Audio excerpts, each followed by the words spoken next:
السلام عليكم. بسم الله الرحمن الرحيم، والصلاة والسلام على سيدنا محمد وعلى آله وصحبه وسلم. الوش برايمر، الإيبوكسي، الفيلر، إيه الحاجات دي وإيه الفرق ما بينهم؟ وإمتى أستخدم الوش أو الإيبوكسي أو الفيلر، الاستخدامات الصحيحة ليهم، وإيه الأخطاء اللي بتحصل بننزل بحاجة مكان حاجة. يعني في ناس بتشتغل بالإيبوكسي مكان الفيلر، أو الفيلر مكان الوش، أو الوش مكان الإيبوكسي، والقصة دي إن شاء الله هنفهم الموضوع. الموضوع بسيط جدا، موضوع سهل جدا إن شاء الله. هنختصر الموضوع إن شاء الله ونوضحه مع بعض، ولكن حابين نفهم بس حاجة بسيطة كده عن الدهان الأساسي اللي على العربية، اللي العربية نازلة بيه من المصنع. علشان خاطر كده احنا بنستخدم الخامات دي. يعني في الاصل الهدف من يعني دهان العربيات في المصنع حماية المعدن الاساسي، واحنا في الورش او مراكز الخدمة بنكمل المسيرة بعد ما العميل بيخبط العربية. برضك عايزين نحمي المعدن الاساسي من الصدى والبرومة والكلام ده كله. فان شاء الله الحته دي يعني ايه بسيطه كده فنعرف في المصنع العربيه بتدهن ازاي، علشان خاطر كده احنا نحقق نفس الحمايه المثاليه بالخامات المطلوبه اللي هم دهنينها في المصنع. نعتمد على بركه الله. في المصنع العربيه بتكون صاج، ادي الصاج. عايزين يحموا الصاج بينزلوا بايه؟ بينزلوا بحاجه اسمها اي دي، الكتريك ديبوزيشن. النظام بتاع الدهان الخاص بالصاج. الصاج مش بيدهن رش، لا، اي دي اختصار لكلمه الكتريك ديبوزيشن. تغطيس العربيه في حوض زي حوض الاستحمام او حوض البانيو. العربيه بتغطس بالكامل في قلب الحوض بتقعد فترة زمنية معينة. اي دي او الترسيب الكهربي بتقعد فترة زمنية معينة. مفيش مكان او مزنق فيك يا عربية الا المادة دي بتبدأ ان هي توصل في المسام بتاع الصاج وتعمل عملية حماية للصاج من اي مية او اي اكسجين او اي حاجة. تمام؟ طيب، بيجي بعد كده بيترش بقى حاجة اسمها برايمر، نوع من انواع البرايمر القوي، نوع من انواع البرايمر بيترش فوق الاي دي كحماية للعربية. زي الموضوع عامل زي اذا نبسط مع بعضنا كده حاجة وانت عمال تغلفها، كل ما بتغلفها كل ما بتحميها اكتر، ولكن اقوى حماية هي مادة الاي دي اللي هي بيعادلها الوش برايمر. هنخش ان شاء الله عليها دلوقتي. بعد البرايمر بيترش طبقة البيس كوت. بيس كوت يعني اللون، بيترش طبقة اللون اللي هو الميتاليك مثلا. بعد الميتاليك بيترش طبقة الورنيش اللي هو الكلير كوت. تمام؟ الكلير. ادي المصنع ادي الصاج بيحط الطبقات علشان خاطر يحافظ على المعدن الاساسي. فاقوى طبقه حمايه بعد كده وبعد كده الطبقتين حمايه، ولكن الشكل الجمالي اللي هو عن طريقهم انت بقى تعمل الميتاليك، والعربيه لو انت عايزها حمراء او خضراء وهكذا. طيب، احنا في الورش بقى بيجي لنا ادي العربيه هي اتخبطت، جاي لنا خبطه كده الصاج الدهان اتخبط، يعني الدهان اتعرى تماما، كل ده كده اتشال. كده بقى احنا محتاجين ادام وصلنا للصاج نحمي الصاج. اقوى حمايه للصاج ايه؟ انا دلوقتي الصاج عندي اتعرى، ولكن مفيش معجون هيتحط، هدهن بس، عمليه سبراي دهان بس. نعمل ايه؟ ادي الصاج بنبدا ننزل بالووش برايمر اول حاجه على الصاج. طيب، ليه ما ننزلش بالفيلر او الايبوكسي؟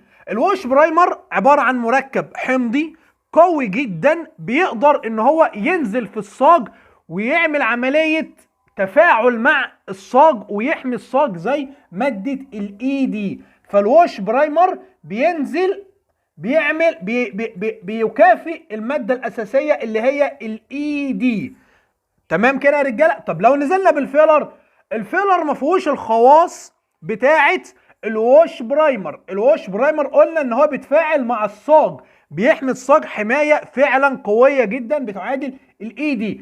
طيب لو نزلنا بالايبوكسي، الايبوكسي من اقوى المواد للصاج فعلا، ولكن مش هيديك خاصيه التفاعل مع الصاج زي الوش برايمر، ولكن هيكون مناسب جدا للصاج، هيكون مناسب جدا للصاج، ولكن الافضليه هتكون للوش برايمر. الناس اللي ما بتعرفش تحصل على الوش برايمر، الايبوكسي هيكون كويس جدا، هيكون كويس جدا.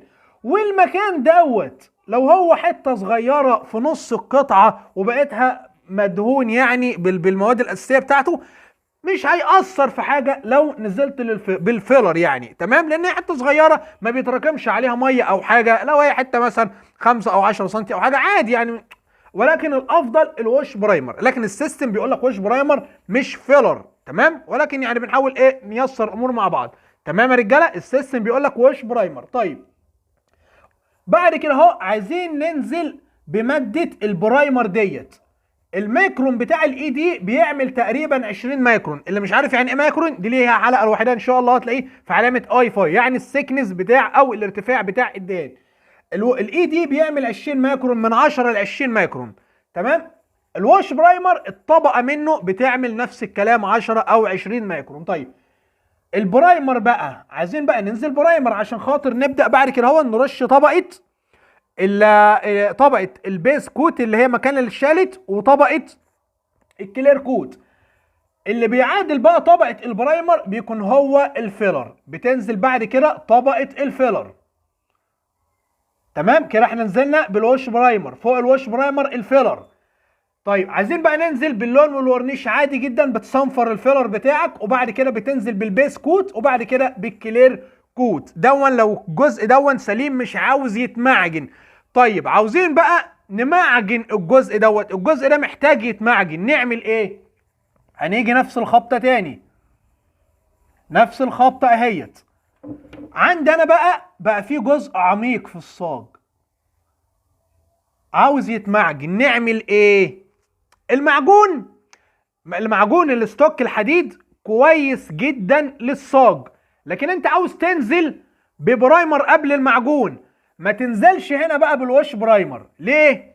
الوش برايمر ما بيقبلش المعجون، نوع المصلب بتاعه حتى لو ناشف، على فكره نوع المصلب بتاعه لما بينزل عليه المعجون بعد ما الاتنين بينشفوا، ممكن بعد فتره انواع المصلبات بتاعتهم بتعمل تضارب والمعجون يطقطق. امال ننزل بايه قبل المعجون؟ تنزل بالايبوكسي برايمر.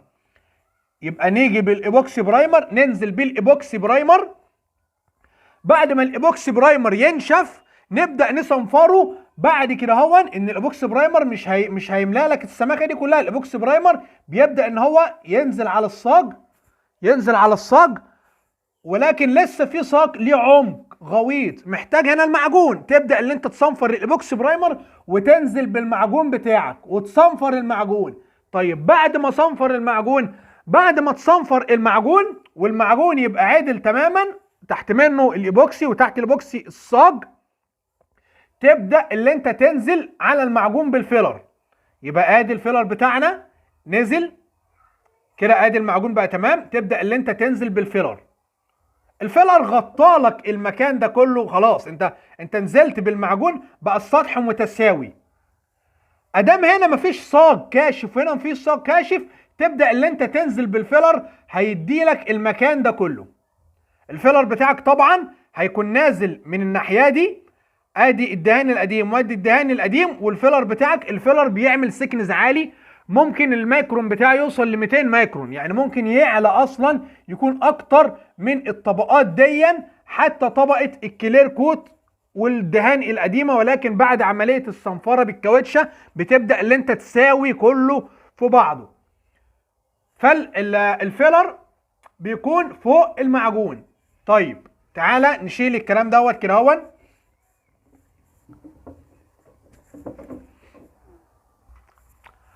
فانت بعد ما صنفرت الفيلر بتبدا بعد كده هو تنزل بقى بطبقه البيس كوت اللون وطبقه الورنيش كده، يبقى انت تمام. فادي الفرق ما بين الوش برايمر، الايبوكسي، الفيلر. توضيح سريع كده معلش يا رجاله، الفيلر ما ينفعش يتمعجن عليه. سيستم الفيلر ما يتمعجنش عليه، اللي يتمعجن عليه الايبوكسي. الايبوكسي مادة قوية تقبل المعجون، عكس الفيلر، لان الفيلر مش مفهوش خواص الايبوكسي. ده السيستم اللي بيقول كده يا رجاله. معلومة تكون عندك، في اي نعم ناس بتمعجن على الفيلر ولكن مش سيستم. على سبيل المثال بردك علشان خاطر المعلومه مع بعضينا كده هون توصل. جاي لي باب جديد. باب جديد اللي هو في بيبان احيانا بتيجي لونها اسود او رمادي. تمام، ده باب جديد انا عايز ارشه. اعمل ايه؟ الباب الجديد دون بيكون مرشوش حاجه اسمها القلبو.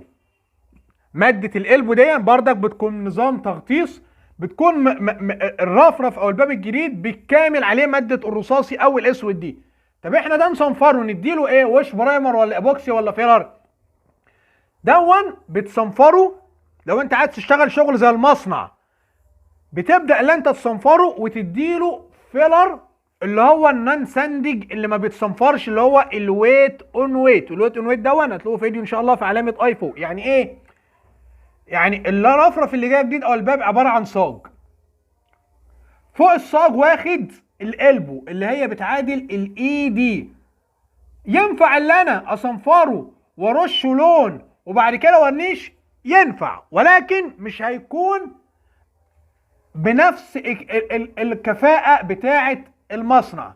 علشان خاطر توصل لنفس معادلة المصنع، الفيلر احنا عارفينه لما بيجي ترش بيكون تقيل وتخين وليه لحمية، ليه طريقة في الخف، ولكن مش كل انواع الفيلر. في انواع فيلر بتتخف بطريقة بيكون تقيل اللي هو بيتصنفر، وطريقة تانية بيتخف بيها بيكون خفيف، ما بيكونش تقيل، بيكون خفيف، بياخد نسبة مصلب عالية ونسبة تنر عالية.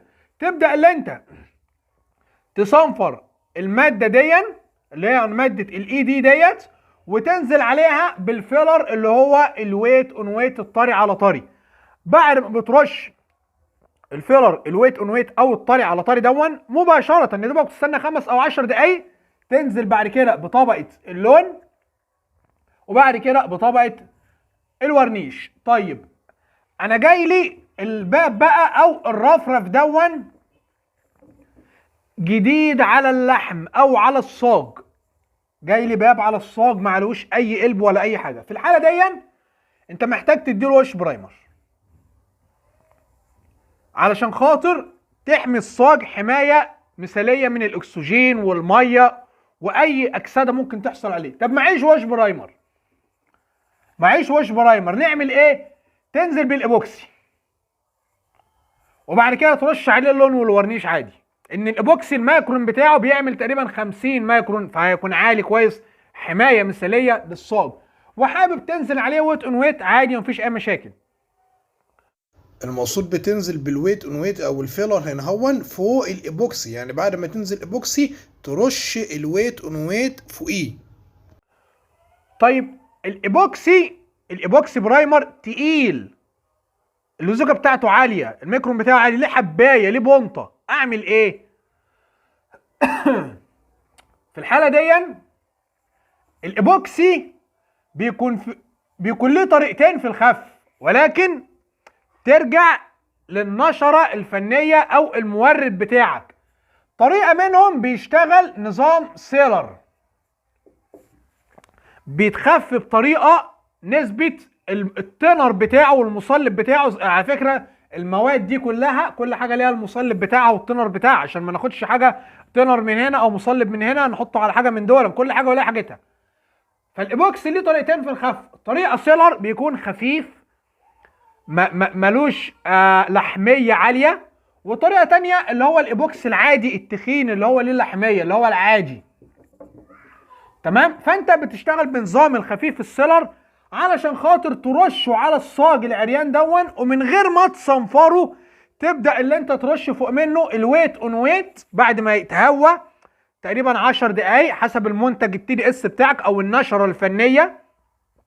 تبدا ترش الويت اون ويت وبعد كده اللون وبعد كده الورنيش، كل ده بدون صنفره، نان ساندنج، مفيش اي صنفره اطلاقا.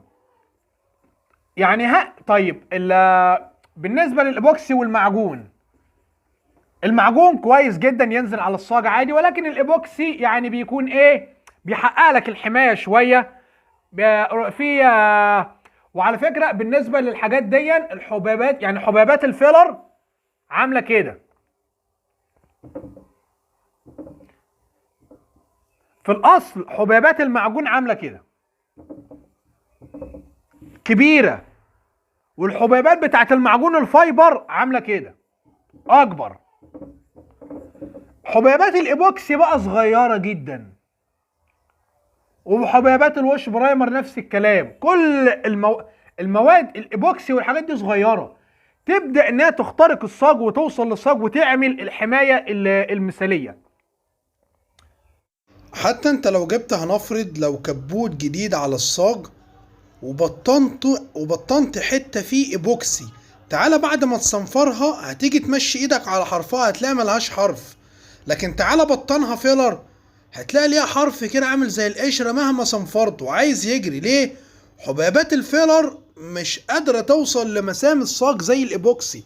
الفيلر مفهوش خواص الايبوكسي. طيب لو انت معاك حاجه جديده على اللحم وما معكش ولا فيلر ولا وش برايمر ولا ايبوكسي، في الحاله دي ممكن لو حاجه جديده تضطر ان انت تقفلها بالفيلر، لكن ترجع دايما للنشره الفنيه او المورد بتاعك في حاله اللي انت لو ما معكش الايبوكسي او الوش برايمر. ولكن هي ما افتكرش انها هتنفع، لكن ارجع للمورد بتاعك، ممكن يكون الفيلر بتاعه فيه بعض الخواص دي، لكن الفيلر مش للصاج اطلاقا، خصوصا لو صاج جديد بالكامل قطعة غير جديدة. الافضل وش برايمر او ايبوكسي. نكمل الفيديو. الحمد لله كده احنا خلصنا الموضوع. اي سؤال، اي حاجه ما قلناهاش، يا ريت تسيبها في التعليقات، ان شاء الله نعمل لها فيديو لوحدها، مفيش اي مشاكل. الحاجات دي يا رجاله يعني الحمد لله بنجتهد عبال ما نجيبها لكم بصراحه، من الناس، من الدعم الفني والناس اللي معانا على الجروب. ف ما تنسوش الناس زي في الدعاء رجاله، يعني اللي في التعليقات يا ريت، يعني لما تعليق منك حلو كده بيشجع بصراحه. فيعني الناس دي مشكوره، كتر الف خيرها معانا بصراحه. جميع الحلقات اللي على القناه يعني من بعد فضل ربنا، لولا الناس دي ما كانش يبقى فيه اي حاجه عارفينها ولا عرفنا اللي احنا نوصلها لحد. فيعني اعجب على الفيديو، كلمه شكر للناس دي تبقى يعني مشكور، حتى بتساعد ان الفيديو ينتشر ويوصل لحد تاني ممكن ما يكونش عنده المعلومة. اهم حاجة ما تنساش تدعي لنا وتدعي لأمواتك وأمواتنا وتدعي للناس دي. اي استفسار سيبه في التعليقات. والسلام عليكم ورحمة الله وبركاته.